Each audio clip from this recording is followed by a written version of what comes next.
ទឹកហូរកាត់ផ្លូវរដូវបញ្ជុំចាប់ដូនតាយំទុំដើមសង្កែបញ្ជុំឆ្នាំនឹងប្រលឹងមានស្នេហ៍ទៅវត្តណា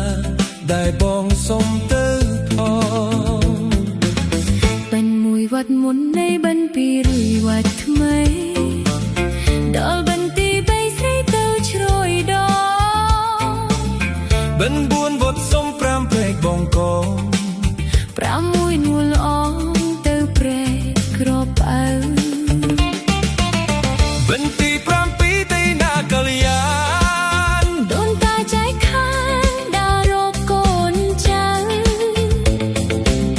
បន្ទី7ទៅគៀនស្វាយក្រៅជួបជុំញាតិផៅអត់ទីសកោសិលហត់ណាស់មួយឆ្នាំបាន7ពីរវត្តដូនតាប្រាក់លោកទទួលផលរួចហើយយាយពោបបរៀងរាល់សូមកូនចៅស្គាល់សុខសាន្តរុងរឿង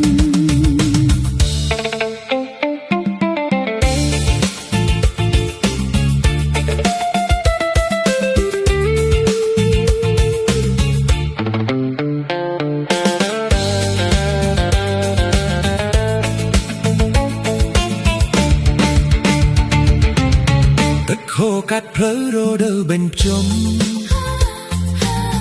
ចាប់ដូនតាយំទុំដើមសង្កែ